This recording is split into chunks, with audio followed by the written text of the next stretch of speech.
শোনো, আমি তোমার এত পেঁচাল শুনতে আসিনি। এই সংসারে আমি যেটা বলবো সেটাই করতে হবে। আমার কথায় উঠতে হবে, আমার কথায় বসতে হবে, এক কথা। যা না, ভাবি কোনো ভাবি না, ভাবি ভাবি বললে কোনো ই হবে না। তুই যা। না না, তুই যা। ভাইয়া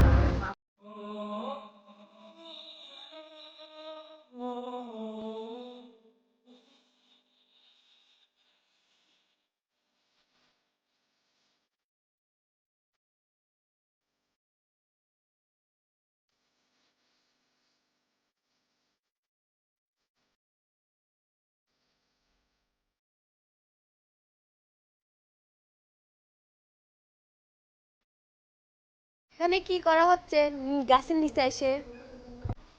ভাবি আসলে আপনার দেবর ভাতের সাথে লেবু খাইতে চাইলো তো তাই লেবু ছিঁড়তে আসছিলাম। ও তাই?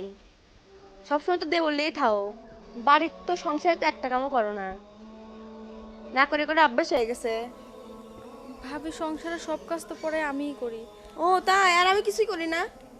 না আমি আসলে কথাটা ওইভাবে বলিনি। কিভাবে বলছো শুনি? আপনি তো সবসময় সাজগোজলেই থাকেন আর সংসারে সব কাজ তো আমিই করি।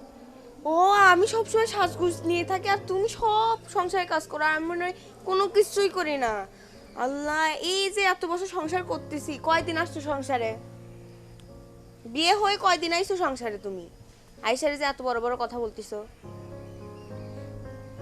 ভাবি আপনি আমাকে শুধু শুধু কিন্তু ভুল বুঝতেছেন। আপনাকে একটা কথা বলতে চাই। হুম? আসলে আমি দেখি আপনি সব সময় ফোনে কথা বলেন, ফোন নিয়ে ব্যস্ত থাকেন, ভাইয়ের সাথেও খারাপ আচরণ করেন, সব সময় ঝড়গাঝাটি অশান্তি করেন। এগুলো না করে সাজগোজ বাদ দিয়ে নামাজ কালাম পড়লেও তো পারে। অবসর টাইমে একটা হাদিসের বই নিয়ে পড়লেও তো জ্ঞান বাড়ে। ও, আমাকে জ্ঞান শিখাচ্ছ নাকি? আমি কি পড়বো, হাদিস পড়বো, সাজবো, কি ভাইয়ের সাথে ভালো ব্যবহার করবো, কোনটা? আমি যেটা খুশি সেটা করি না কারণ সেটা তোমার জ্ঞান দিতে হবে না, আবার তোমার নাক গলাইতে হবে না। নিজেরটা নিয়ে থাকো, আমারটাকে আমার বুঝাই দিতে দাও। দাও, বুঝতে পারছো? ভাবি আসলে ভুল করার জন্য ছোট বা বড় হতে হয় না। ভুল কিন্তু ছোটরাও করে, ঠিক তেমনি কিন্তু বড়রাও করে। সব সময় যে বড়রা ছোটদের ভুল ধরায় দেবে, ছোটরা ধরায় দিতে পারবে না তা কিন্তু না। শোনো, আমি তোমার এত পেঁচাল শুনতে আসিনি। এই সংসারে আমি যেটা বলবো সেটাই করতে হবে। আমার কথায় উঠতে হবে, আমার কথায় বসতে হবে, এক কথা। ভাবি আসলে আপনি আমাকে ভুল বুঝছেন। একটা কথা কি জানেন, ফ্রিজের মধ্যে যেমন পানি রাখলে পানিটা ঠান্ডা হয়, ঠিক নামাজ পড়লে না মনের মধ্যে শান্তি বসিত হয়। আর কোরআন পড়লে তো রোগ বালাই অসুখ বিসুখ মানে কোনো কিছুই ধারে কাছে ঘেঁষতে পারে না। এই যে বিপদ আপদ অশান্তি কোনো কিছুই না আপনি ধারে কাছেও আসতে পারবে না। আপনি একটা বার আমার কথা শোনেন, নামাজি হয়ে যান, ভাইয়ের সাথে ভালো আচরণ করেন, দেখবেন সংসারে সুখ শান্তি সবকিছু ফিরে চলে আসবে। আর আমি এত জ্ঞান শোনার জন্য আসিনি। সংসারের যেটুক কাজ পড়ে আসে ওইটুক কাজ করো, আমি যাচ্ছি। জ্ঞান দিচ্ছি। আমি কি খারাপ কিছু বলছি? হে আল্লাহ, তুমি ভাবিকে হৃদয়ত দান করো, সে যেন 5 ওয়াক্ত নামাজি হতে পারে। তাকে তুমি সঠিক পথ দেখাও, সে ভুল পথে চলছে না। ভাবিকে বোঝাতে হবে, বোঝাতে বোঝাতে হয়তো ভাবি একদিন সঠিক পথে ফিরে আসবে। আর দিনের পথে যদি একবার ফিরে আসে তখন আর ভুল পথে সে পা বাড়াবে না। আজান পড়ছে, যাই নামাজটা পড়ে নে বাড়িতে গিয়ে।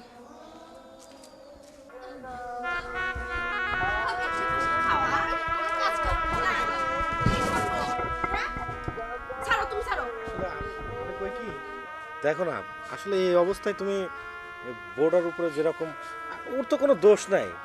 ওর দোষের মধ্যে আমি যা দেখতেছি তাতে তো ও 5 ওয়াক্ত নামাজ কালাম পড়ে আর তুমি পড়ো না, এই তো ওর দোষ। ও, এখন আমার দোষ ধরা হচ্ছে? আর ওর কোন দোষ নাই? ওর কি দোষ? আমি তো ওর দোষ খুঁজে পাচ্ছি না। আচ্ছা ভালো, কোন দোষ নাই, তুমি চুপ করে থাকো। আমি কি করে শুধু দেখে যাও? ভাবি কোনো ভাবি না। যা, তুই তো ভাবি আবার শোনো, তোমার ওর উপরে যা করতেছ এটা আসলে অন্যায়।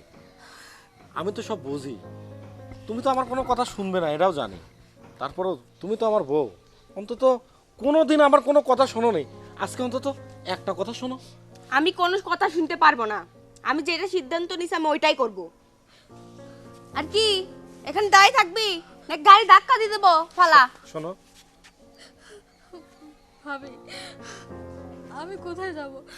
আমি এখন অবড়ক, এই জন্য সংসারের কাজ আমি ঠিক মতো করতে পারি না। তবে আমি তো সব সময় চেষ্টা করি, সারাদিনে তো সংসারের কাজ করি, আপনি সব সময় ভুল ধরেন। ও আমার হয়তো একটা বদ অভ্যাস বলতে পারেন, আমি 5 ওয়াক্ত নামাজ পড়ি। এখন আপনি বলতে পারেন না যে আমি কাজে ফাঁকি দিয়ে নামাজ পড়ি, নামাজের সময় তো নামাজ পড়তে হয়। আপনি নামাজ পড়ার জন্য আমাকে বাড়ি থেকে বের করে দিচ্ছেন। শোন, তুই কোথায় যাবি না যাবি, তুই কাজ করবি না করবি সেটা আমার দেখার বিষয় না। তুই আমার এখানে আসছিস, তুই কাজ করে খাবি। তুই কখন নামাজ পড়বি না পড়বি আমার সেটা দেখার বিষয় না, বুঝিস নাই? তোর নামাজের সময়টা তো অন্তত মানুষের দিতে হয়। নামাজ তো ভালো জিনিস, নামাজ প্রত্যেকটা মুসলিমের উপর ফরজ। সেই নামাজ নিয়ে যদি একটা ব্যক্তিকে তুমি এরকম ভাবে বাড়ি থেকে বের করে দাও, উপর আল্লাহ কি সহ্য করবে? না, করবে না। বলি কি, আমি অনেক দিন ধরে চেষ্টা করছি তোমাকে এই রকম ঠিক এই ছোট বউয়ের মতো এই পোশাকে নিয়ে আসতে, না পারি নাই। এটা আসলে আমার ব্যর্থতা কিনা আমি জানি না, তবে তবে এখন আমি মনে করি এটা আমারই ব্যর্থতা, কারণ আমার বউকে আমি পর্দাশীল বা নামাজি বানাতে পারি নাই। তুমি এই গর্ভ অবস্থায় দেখো বউটার কত কষ্ট, এই অবস্থায় তুমি ওকে বাড়ি থেকে বের করো না। শোনো, তোমাকে জ্ঞান দিতে বলি নাই আমি। আর এখানে তোমার কোনো কাজ নাই, তুমি ঘরে যাও। যাও, আমি ওর ব্যবস্থা এখন করতেছি। যা।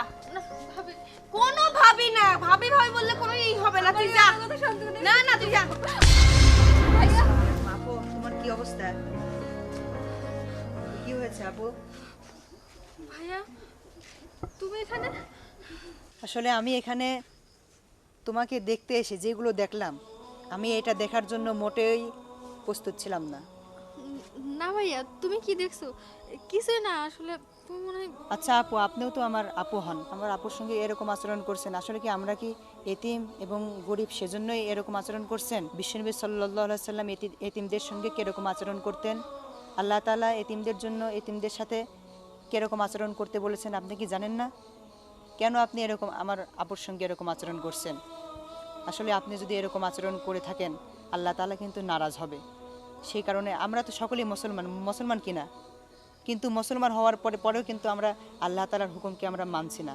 আল্লাহ তাআলার হুকুমকে ওভারটেক করে আজকে আমরা গরিব বলে আমাদেরকে সেরকম মূল্যায়ন করছেন না, এতিম বলে আমাদেরকে সেরকম মূল্যায়ন করছেন না। আমার আপুর অপরাধটা কি?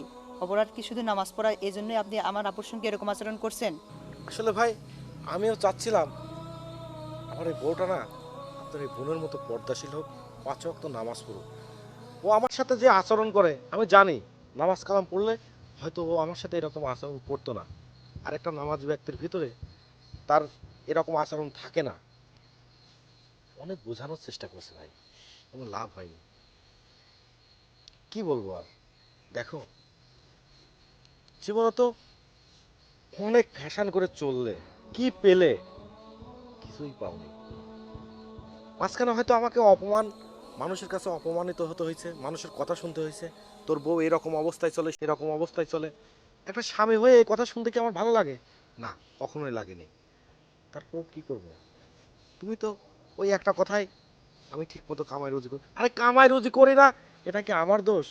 আল্লাহ তাআলা সবাইকে যদি রোজগারের ক্ষমতা দিত, তাহলে দেশে গরিব মানুষ থাকতো না। এটাও তোমাকে বুঝতে হবে।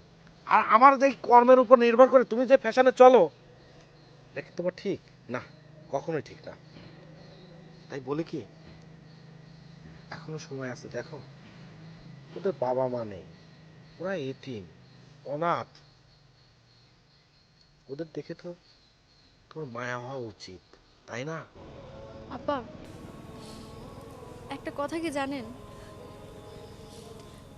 যেদিন আমার বাবা মা মারা যায় সেদিন না খুব কষ্ট হচ্ছিল। মনে হচ্ছিল কি জানেন, আমাদের পায়ের তলা থেকে মাটি সরে গেছে, মাথার উপরে কোনো ছায়া নেই। এই যে আমার ভাইটাকে দেখছেন, খুব কষ্ট করে, জানেন, খুব কষ্ট করে টাকা রোজগার করে। আমরা দুই ভাই বোন অনেক কষ্টে বড় হয়েছি, খেয়ে না খেয়ে দিন কাটাতে হতো, তবুও না আমাদের না কোনো কষ্ট ছিল না, কারণ আমরা আল্লাহর ইবাদত করতে পারছি। আপনাদের বাড়িতে আসার পর ভাবছিলাম একটা পরিবার পাইছি। আপনাকে তো আমি আমার বড় বোন মনে করতাম, আসলে বড় বোন বাবা মার সমতুল্য হয়। ছোট থেকে বাবা মার আদর পাইনি তো, সেজন্য আপনাদের একটু ভালোবাসা পাওয়ার জন্য সব সময় চেষ্টা করে গেছি, কিন্তু কখনো না একটু ভালোবাসা পাইনি। আপনাদের মনে হাজার চেষ্টা করেও না একটু জায়গা তৈরি করতে পারিনি। সব সময় শুধু অপমান আর অবহেলাই পাইছি। একটা জিনিস বুঝলাম, পৃথিবীতে যার বাবা মা থাকে না, তাদেরকে ভালোবাসার মতো কেউ থাকে না। শোনো, এতদিনে আমি যা ভুল করছি আমি এখন বুঝতে পারছি। আর আমি তোমার সাথে যেরকম আচরণ করছি, ব্যবহার করছি, আমার স্বামীকে অপমান করছি সবার সামনে, আমার স্বামীর কথা চলি নাই, কথা মতো চলি নাই, আমি বেবদ্ধভাবে চলছি, এতদিনে আমি বুঝতে পারছি এগুলো সবই আমার ভুল ছিল। তোমার থেকে আমার শিক্ষা নেওয়ার দরকার ছিল, সেটা আমি নেই নাই, এখন আমি বুঝতেছি। ভাই কিছু মনে নেন না, আসলে না একটা ভাই। মানুষ যখন নিজের ভুল বুঝতে পারে তখন তাকে ক্ষমার দৃষ্টিতে দেখাই আমার মনে হয়। আল্লাহ তাআলা তো বলছেন যে লা তাকনাতু মির রাহমাতিল্লাহ, তোমরা আল্লাহর রহমত থেকে নিরাশ হয় না, তোমরা আমার দিকে আসো।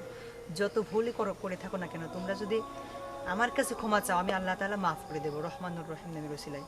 শুনছো? আর আর যদি আপনারা আর কি যদি মিলতাল নিয়ে চলেন, একবারে ঐক্যবদ্ধভাবে চলেন, ভালো আচরণ করেন, তাহলে নিয়মিত নামাজ কালাম আল্লাহ তাআলা ইবাদত বন্দেগী করেন, তাহলে পরিবারের প্রতি আল্লাহ তাআলা আলাদা একটা রহমত নাজিল হবে, এটাই আর কি। জি ভাই, আজকে থেকে আমিও 5 ওয়াক্ত নামাজ পড়বো। আমিও আজকে থেকে 5 ওয়াক্ত নামাজ পড়বো।